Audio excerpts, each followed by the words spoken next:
what if this memetic structure, which encourages transition, instead of being something that is intrinsically toxic, is actually a social technology that evolved to treat the increased nihilism and bubicidality caused by the urban monoculture? I like that as a premise. Spicy. So how could it do this?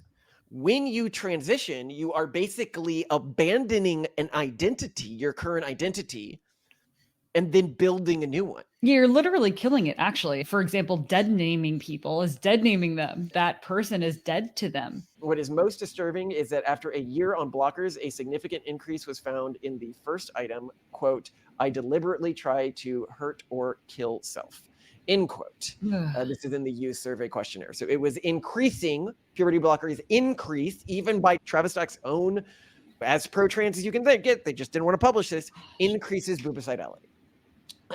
Would you like to know more? Hello, Simone. I'm excited to be spitting some information and new theories with you that I have had recently today. Today, we are going to go back into the trans rabbit hole. We are going to be discussing a new framing I heard for gender transition that makes me dramatically more pro-gender transition than I ever have been historically, and the way that gender transition is played out in mainstream society, which is really interesting, which I think is different than just talking about trans issues. As I've said before in the show, I think that there's the historic trans movement, and now there's the new trans movement, which contains some elements that are more like a religion than like a traditional gender ideology movement. Now, the second thing I wanted to talk about, which I find really interesting, is a recent Emil Kierkegaard, I know, thought criminal piece that was talking about something that everyone basically knows, but I thought he did a pretty good job of summarizing it and laying out the stats again, which is that trans people are much more likely to be high IQ than other individuals. And this isn't like a small thing. In fact, the difference between trans people and the general population is higher than the difference between Ashkenazi Jews and the general population. Wow. About a standard deviation higher IQ than the general population. I mean, that doesn't surprise me because you're looking at a very small, very unique, and very differentiated population. And Ashkenazi Jews are not that different from the general population. Talking about compared to trans people? Compared to trans people. For example, gay people have a lower IQ on average than the general population. Really? Yes. No, this group is really unique. Wow. And they checked. It's not explained by anything else. It's not that they're disproportionately birthed male or female. It's not that their age. It's not that they're. They don't have a different. Do they have a different? I feel like there's pretty much every background, culturally, religiously. No, but they controlled for that in this study. They did. Oh, okay. So even so that doesn't matter to this answer. Okay. It's just something disproportionately. Now, this is actually really interesting if what we are seeing in the modern trans movement is a disorder. So one of the things I say about transness is it would make sense if human brains are gender differentiated to some extent, like that seems obvious, that sometimes this gender differentiation would get messed up in like a systemic way, like intersex people exist, stuff like that. Like, why wouldn't that happen in the brain? Sure. But if that was what was causing the modern trans movement, usually when somebody has a major deformity, basically, we'll say it's some sort of like psychiatric condition or a deformity like this, they are in a lower IQ group, which just makes sense. When you have one weird mutation in the way somebody's developing, you're likely to have other weird mutations. You're likely to just have a higher genetic load. And the trans status is not having that is really interesting. In fact, there's only two other conditions that fall into that. One is autism. Must be schizophrenia, right? No, schizophrenia is not associated with higher IQ. The other is anorexia. No. All right. I've got a twofer here. This gets really interesting. And there's a high correlation with transness and autism. So I suspect that this is what's actually buoying the IQ. Body dysmorphia. Yeah. So I think it's just that they're drawing disproportionately from the autistic community, and I'll explain. And I think it's part of the memetic structure only works in higher IQ people, and I'll explain what I mean by this in just a second. Oh yeah, that anorexia is interesting, and that the studies that have looked at it's pretty different from a lot of other disorders. It appears a lot more like multiple personality disorder, in that it appears to be culturally transmitted to an extent. A great example of this is it was pretty unheard of in Japan until they, like 1970s, when they really began to consume Western media, and then they had Interesting. an explosion of it. And so one thing could be is that when something is culturally transmitted, it is more likely to appeal to high IQ populations. But also think about it this way. If you look at autistic people, they develop special interests slash obsessions. And there was actually a study done on detransitioners where a lot of them said that transitioning was their special interest. They didn't realize it at Ah. the time, but it was one of their sort of autistic special interests. Well, and I think you're missing also a major filtering thing here too, which is a level of conscientiousness, which correlates with IQ, if memory serves, that goes into being both anorexic and a transitioner.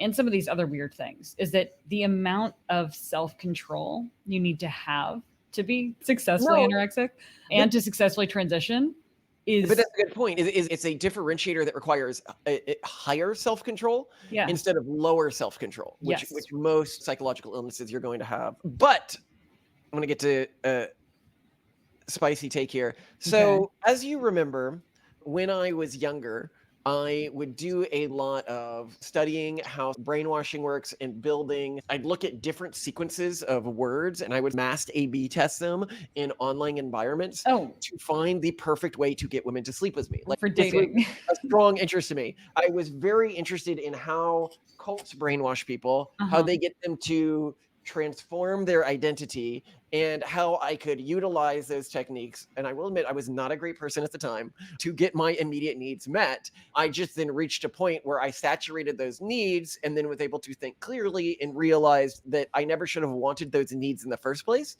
and that a life built in pursuit of sexual conquest is not a life that is ever going to be fulfilling to anyone. I don't believe any of these people who pretend that they're fulfilled by this are. I think they're deeply sad people. But one of the techniques that I learned, and this isn't brainwash, it's more like a logical structure, like a memetic structure, which was very effective at getting people to sleep with me. But anyway, these techniques that I was using, they were often like a memetic structure, and they did not work very well on people of medium to low IQ.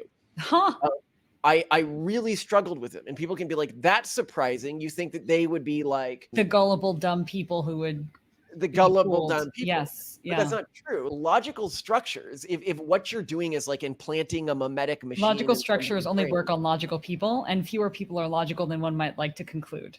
Yeah, they basically break down when you put it in their head.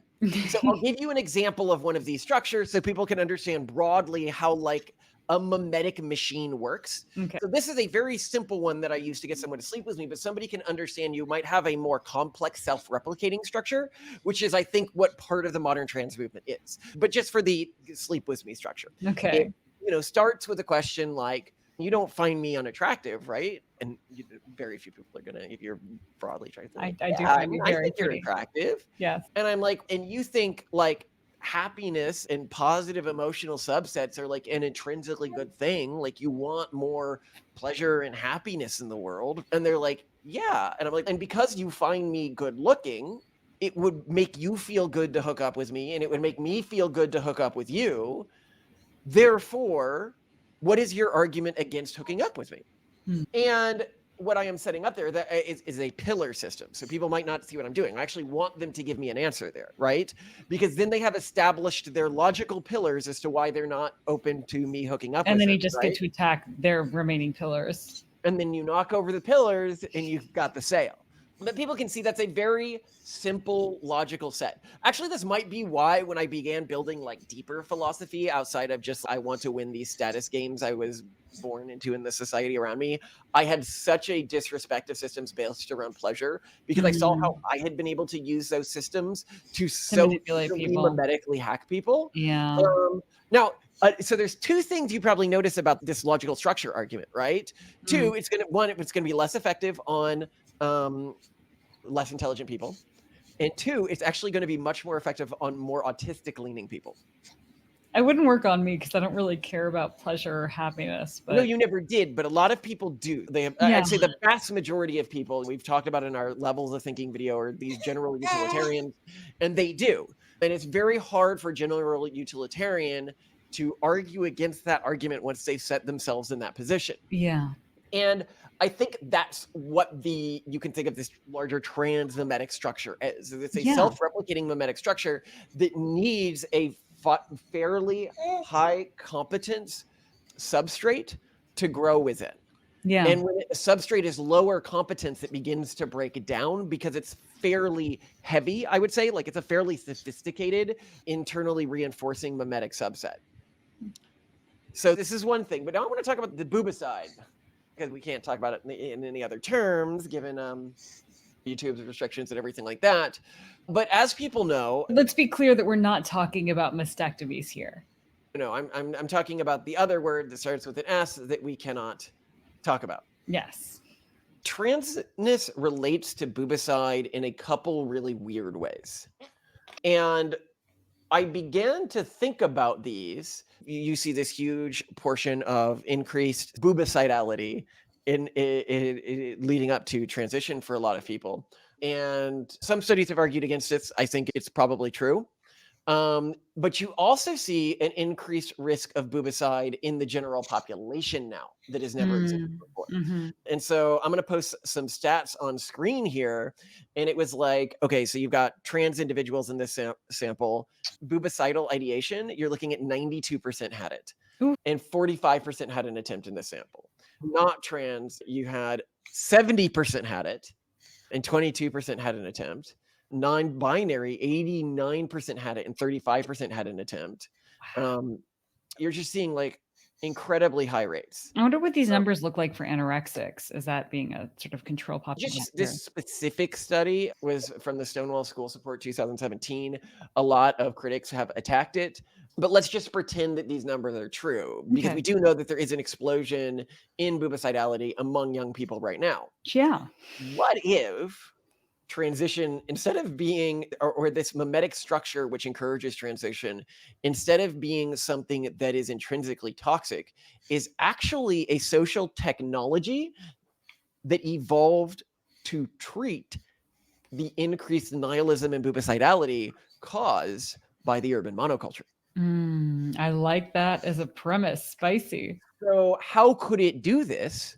When you transition, you are basically abandoning an identity, your current identity, and then building a new one. You're literally killing it, actually. For example, dead naming people is dead naming them. That person is dead to them. You are like a phoenix, completely immolating and rising from the ashes as this new, beautiful identity. Yeah. So isn't that fascinating? That's what we're actually seeing here. And something that would encourage this belief is that if you look cross-culturally, the concept of transness that you see within Native American communities is actually very interesting, because it doesn't look like the concept of transness we have within our own culture. Are you talking about two-spirit people? Yeah, within two-spirit people and Fa'afafine people, which is in Samoa. You have a similar concept. So in these groups, while they have been adopted as a type of trans by the current trans community, they don't actually function like trans people. They're more like a recognition of gay people as a separate gender. So if I was going to word this differently, these would be like, if you're recognized as Fa'afafine, for example, as a young man, you are allowed to take part in female gender norms and sleep with straight men, or otherwise categorized by society as heterosexual men, but would likely in real life, like in our society, not in real life, in Western culture, be categorized as gay pitchers. Now, it's also important to understand that gay pitchers historically were considered straight. If you look at like ancient Greece, if you look at it, even in medieval Europe, men who were the tops in gay relationships were often considered straight or straight adjacent. The thing you really weren't supposed to be is the bottom. Wait, I've not heard pitchers before. So what's the other side of this? Batters? Pitchers and catchers. Okay, thank you. Carry on. So what's really interesting about Fa'afafine is they basically live their lives in two spirits, very similar to the way we would say an effete gay man lives their lives. And they're happy, and they're not having these higher rates of boobicide that you're seeing in other groups, that we're seeing in the West, which to me indicates that there's something different going on here with this community. And you mean totally unmoored from mainstream developed societal concepts around totally transness? unmoored from our biologies. Ah, okay. So what would be the case, as I'm saying here, is that if we didn't have this trans identity, many of the people who are transitioning would just be considered butch lesbians or very effete gay men. And one of the studies that was done this year that is worth mentioning is you also see this in the West. There was a study done, 2023, great study. I'll give the name and the edits here. I was thinking of the 2024 study, Development of Gender Noncontentedness During Adolescence and Early Adulthood. 90% of, when you're talking about 11-year-olds who identify with a different gender at that age, identify with their birth gender by the time that they are 23. And the majority, and a lot of them are disproportionately within this group, they were just gay. That's basically what we find out. This is a common thing here. But I want to go deeper here because I looked at some other reports. So there was another report, and I'll put it on screen here, which shows something really interesting. So you might have noticed in the other group is bubicidality among non-binary individuals was also really high. Yeah, that surprised me. But it's not just non-binary, it's also bisexuals. So I'm going to put another graph on the screen here, and you don't need to see it to know, but the female to male bubicide rate is high, but not particularly higher than the bisexual girl bubicide rate. Right? What if what we're seeing here is people who are gender confused are much more likely to be pulled in to these ideas, right? And then we're going to be like, who gets gender confused? Who gets pulled into these ideas? And now we need to talk about a whole other weird thing about bubicidality. In the news, you're not supposed to talk about bubicidality. Who, like the World Health Organization, has prohibitions on talking about bubicidality? Because there is a bit of a social contagion with it, right? It's not a bit of a social contagion. It's A serious social contagion. Very, very serious social contagions. But yeah, no, you have a very big risk of contagion. When people hear about bubicidality, they're much more likely to think about bubicidality, which is why in all other parts of psychology, there would be like, obviously you should never tell a patient, if you have X condition, you're much more likely to be bubicidal, because it makes them much more likely to be bubicidal. Oh.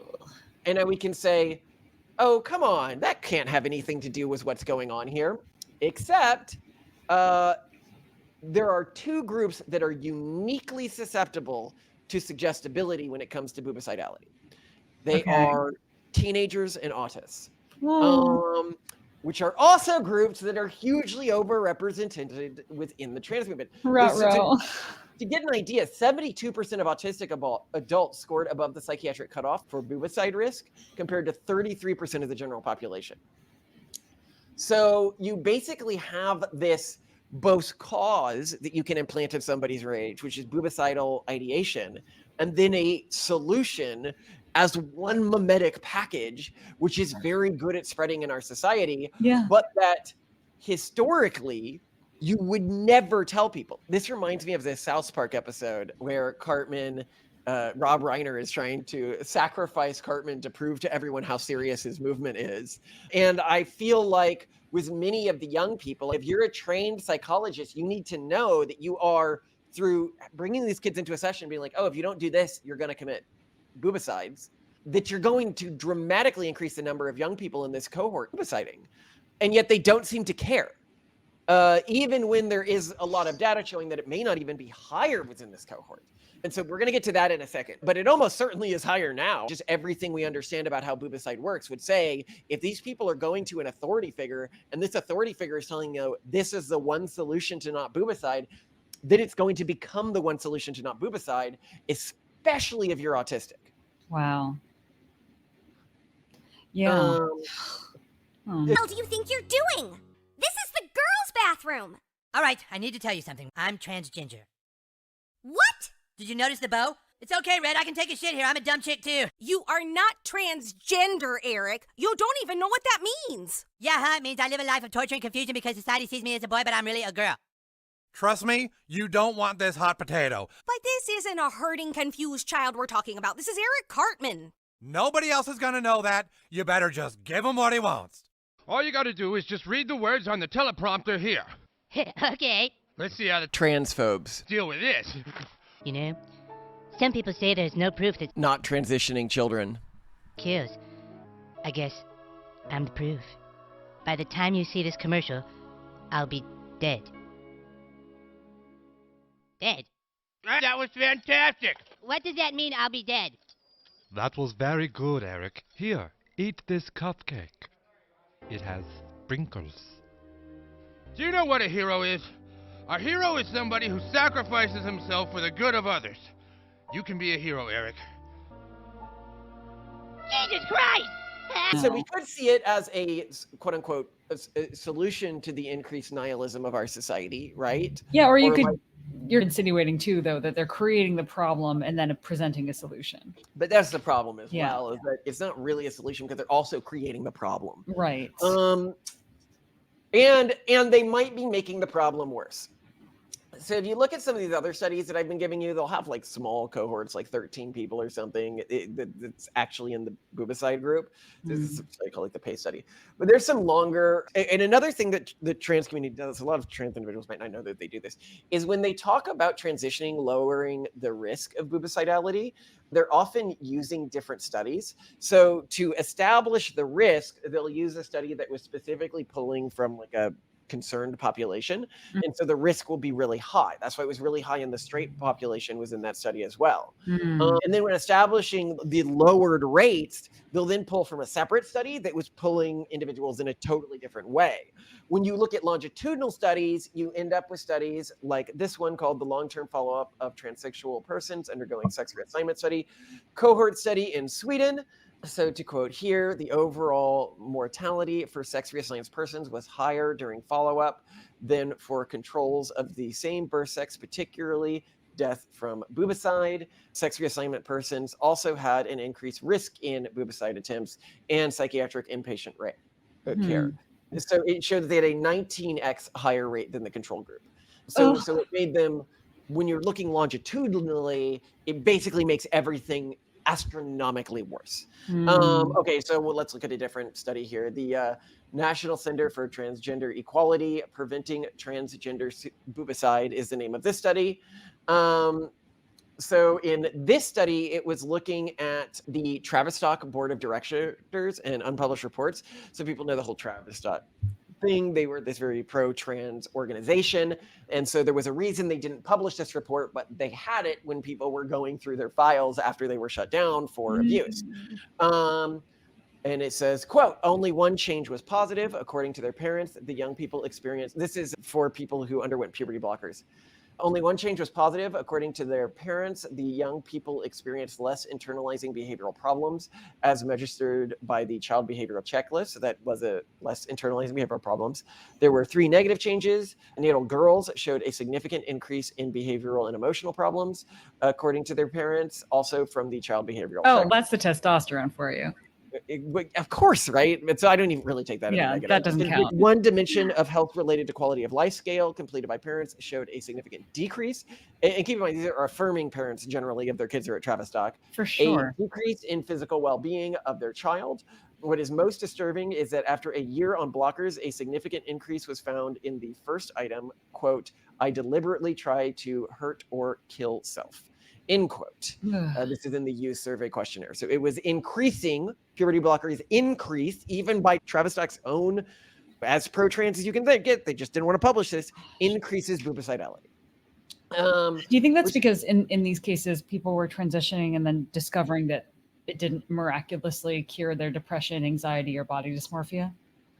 Yeah, they talk about this a lot in the community. You first get this feeling of euphoria when you're on this because you feel like things are changing, everything's getting fixed. And then following the euphoria, you typically get a really high increased risk of boobicidality because you begin to doubt. But now you've also othered yourselves and made a lot of causing cognitive dissonance. Yeah. This isn't it. So there was a large U.S. survey in 2009 by the National Center for Transgender Equality and the National Gay and Lesbian Task Force. And the results were published in the National Transgender Discrimination Survey Report on Health and Healthcare. And it showed those who have medically transitioned, 45%, and surgically transitioned, 43%, have higher rates of attempted boobicide than those who have not, 34 and 39 respectively. Across the board, we're seeing that this doesn't actually fix it. It's more like a temporary fix for boobicidal ideation that makes the problem worse over time. Here's what I might argue, going back to the earlier point that transitioning can feel like a rebirth following a death, right? That maybe you and I've talked about before, the impact of completely changing your context, how if you have an addiction or some other emotional problem, if you move to Japan to quit smoking, or completely change the cast of characters around you, your costume and your set, yes, you can become a different character, and yes, you can break out of a lot of really harmful or non-productive mental loops. And I think maybe the problem here is transition can absolutely facilitate that by allowing you to break down and then create a new identity. The problem is a lot of these kids, especially, and I think maybe we're looking at the impact of this happening with youth gender transition versus adult transition, is these kids are still stuck with their parents. They're still stuck going to school. They're able to try to start the process, but really it's an aborted death and rebirth. Like, they've singed the phoenix, but the phoenix has not become engulfed in flames and turned into ashes, right? The phoenix is now just burnt. And now you have a burnt phoenix, right? And they haven't been reborn. They haven't been able to start anew. So the problem is they're not going I'm gonna challenge you here. I think it's probably pretty effective. For a short term, at feeling like a different person and reestablishing the narratives with which you're engaging with reality, I think it is probably very effective. The problem is the new narratives that they're building, if you look at our levels of thought, are aesthetic moral systems based around gender identity, which, i.e., when they're choosing an action, what to wear, what to do, etc., the question that they're thinking is, does this align with gender expression? And the gender expression may be nuanced, but they confuse gender identity with morality, right? Instead of, and I think that this is the problem. I think most people with any sort of sophisticated moral framework, unfortunately, and this is the thing, like, sophisticated moral frameworks do not correlate really strongly with high IQ. You need to be above a certain IQ to have one. But if you look at something like my Stanford reunion, remember I mentioned that like a lot of people there were just living lives to get the money counter as high as possible. Status optimizers or achievement optimizers. Status and money optimizers. That's like the least sophisticated moral framework a human can have.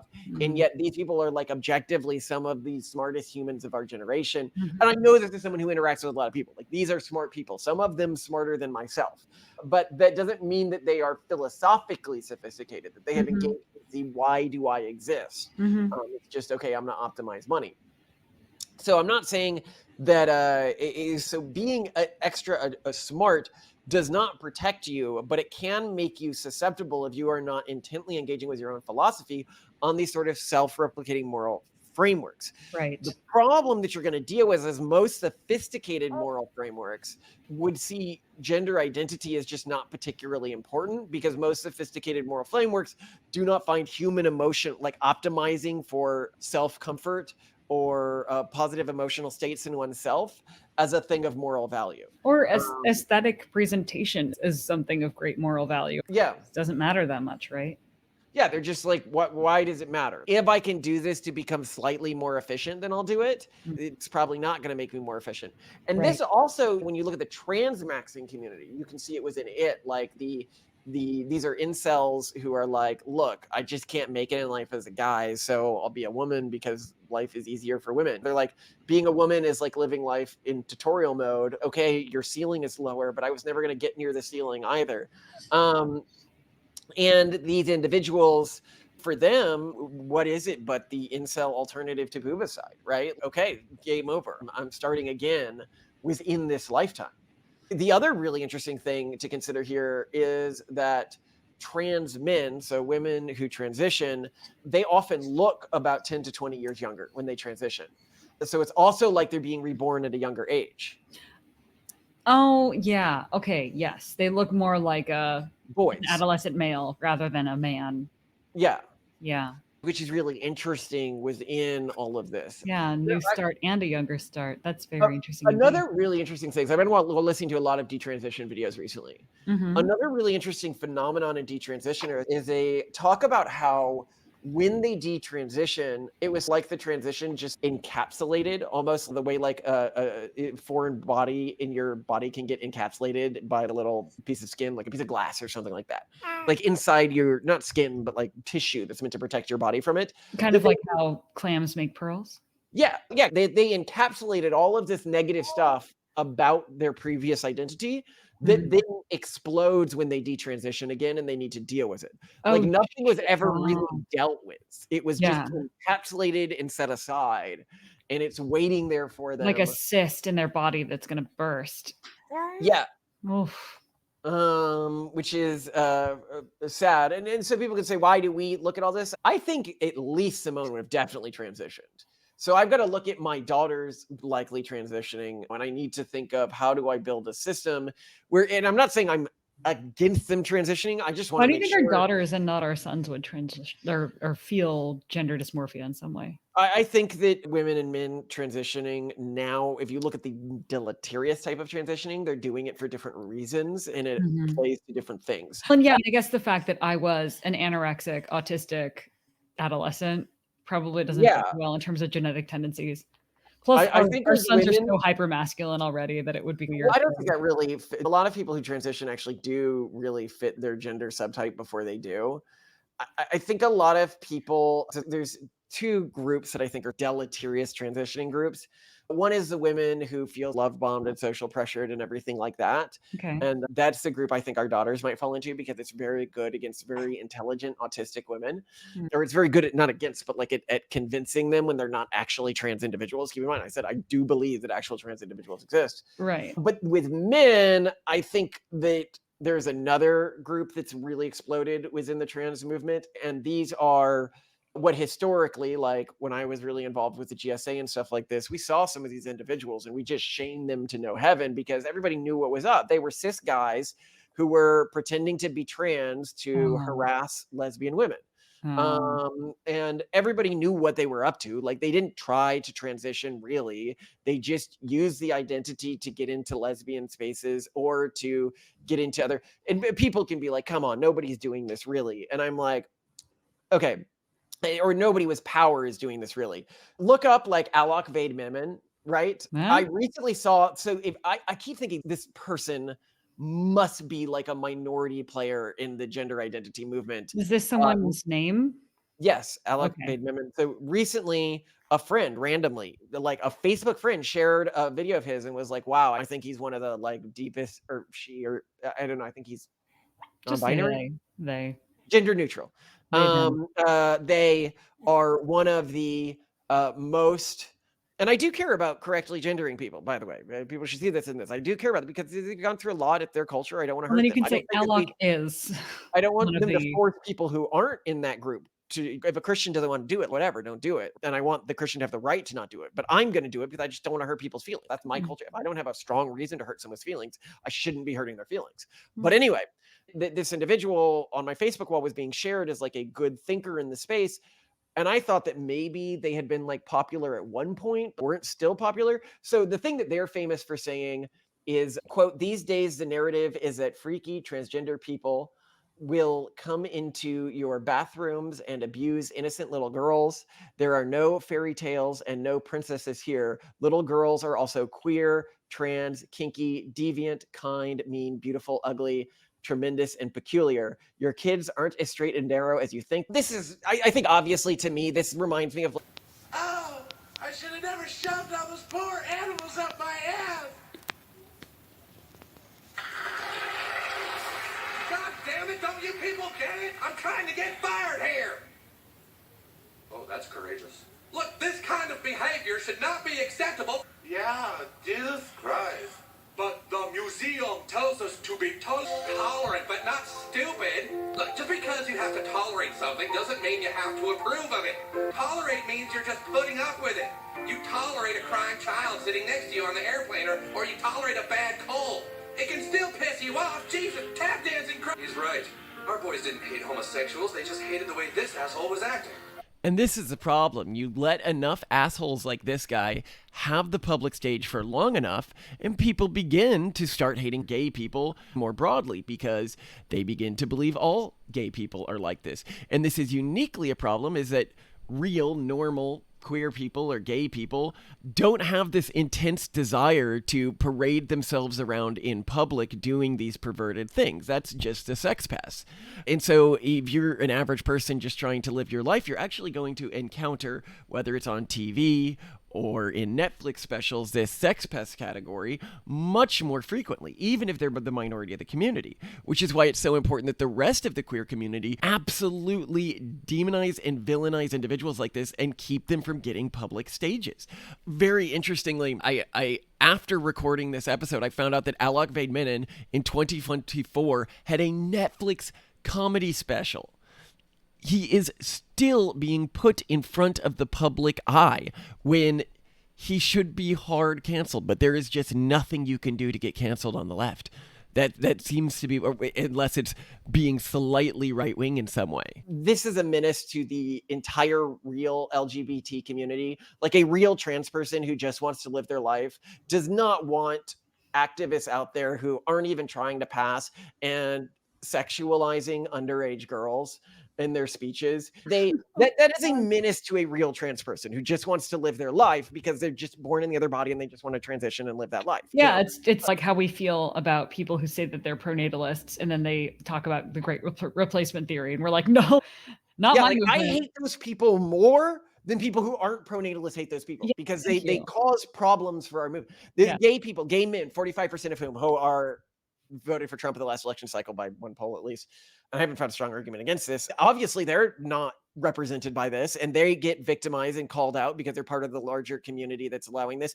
Lesbian women, who are the ones being primarily victimized, you're not seeing this because you're not on the lesbian dating apps, but like, lesbians reach out to each other on dating apps, like women reach out to men on dating apps, so not much. But these individuals, like, no social boundaries, have realized they can use this identity for cover, are extremely aggressive. Oh gosh.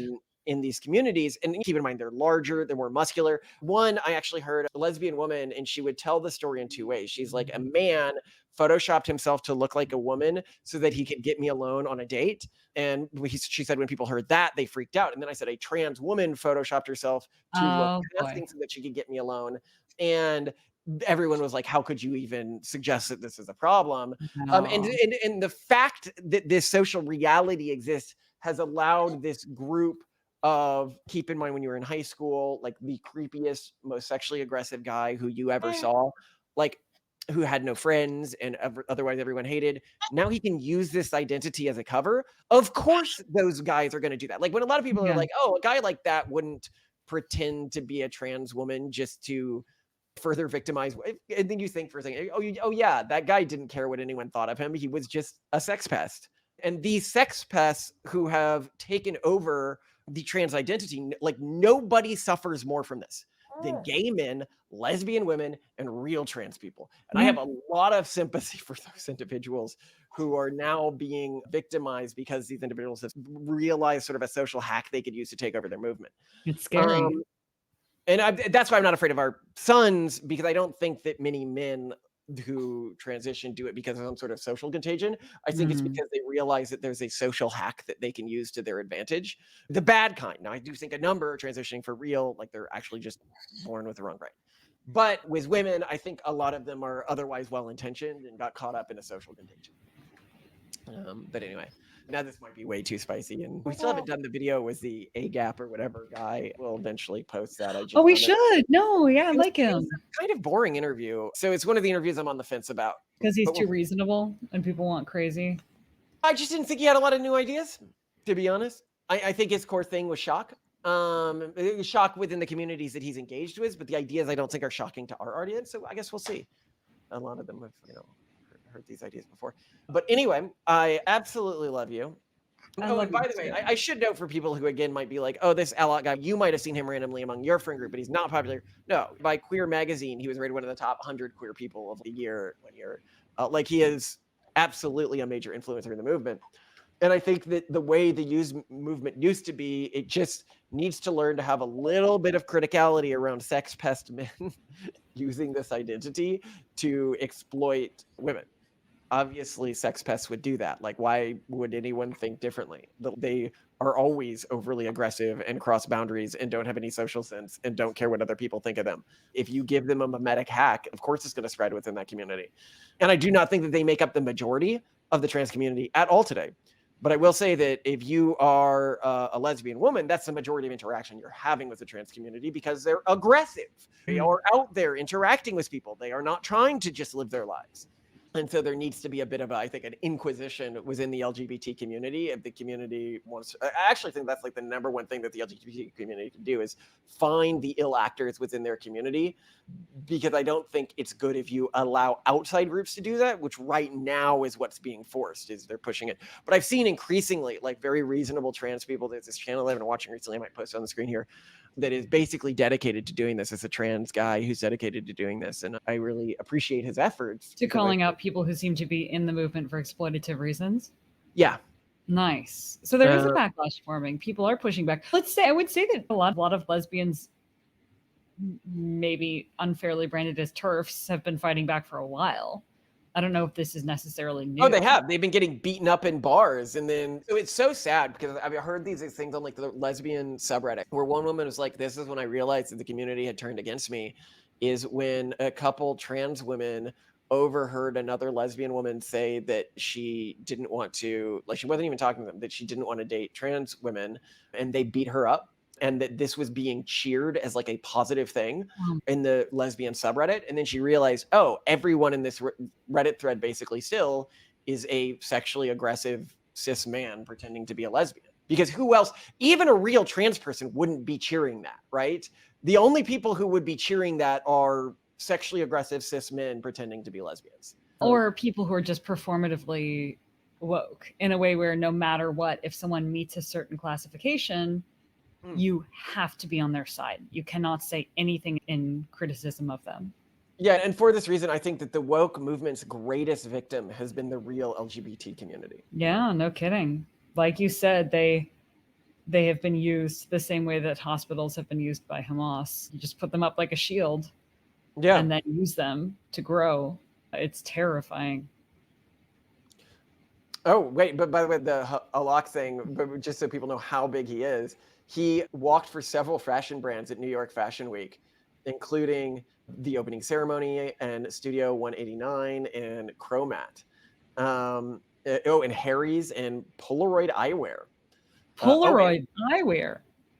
And he's appeared in editorials in Vogue Italy, Bust Magazine, Wussy Magazine, and Paper Magazine.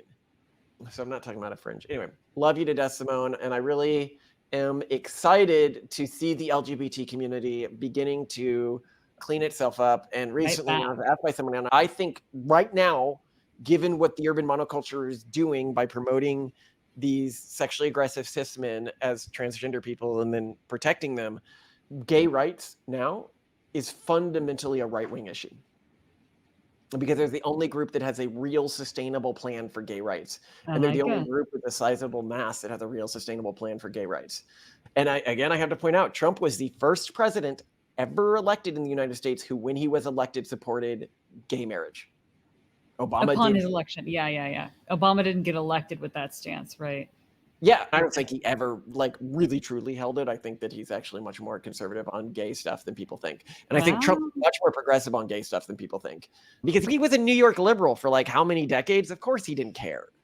And this is reflected in Trump ensuring that in his 2024 election cycle, that marriage in the RNC platform itself is not defined as between a man and a woman. So to those Republicans who I know, we get a few people in our comments who are like, well, blah, blah, blah, it's not real marriage. And it's like, okay, even if I agree with you on that point, it doesn't affect my marriage that they are getting married. And even if I believe it's a sin, that doesn't mean that my marriage is without sin. I drink, for example, that's a sin. I play video games, that's a sin. Are you living a marriage without sin? But you now represent even the minority among Republican voters. You act like I am the extreme progressive among the Republican voters when my position is actually normative among the Republican base now. You are the extremists who are fighting for a position that could not even win if the entire American electorate was just made up of Republicans.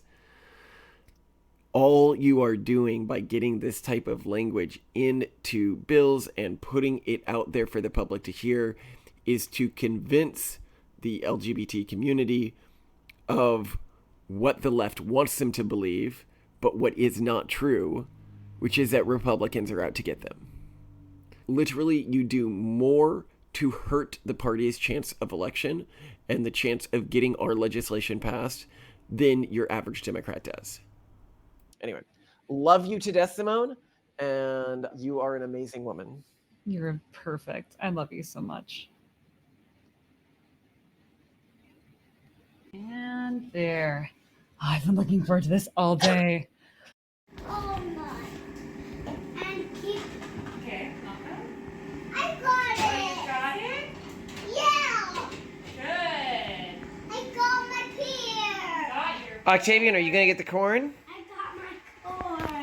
got your corn, You all right, guys let's pick go up first. Here you go, take them. Oh, thanks, buddy. Do you like it when food comes on a train? Yeah. I love pear. Get another corn on it, quick. Yeah, watch me just gonna show you. You get that, okay? Oh yeah, I can't eat this. Well then, take more. Two ones. And I have this. And this is for you. No, you got it so tiny. Octavian, you guys have to eat it, okay? You gotta eat it. It's not Octavian, you also need to eat it, okay? Oh, who's going to get the broccoli? Tatum certainly doesn't want any more food like these. Only pear. It's okay. Octavian, you take the food that you're going to eat, okay? You don't want food? Look, pear, broccoli, and carrots. That's for Tatum and this is for me. Okay?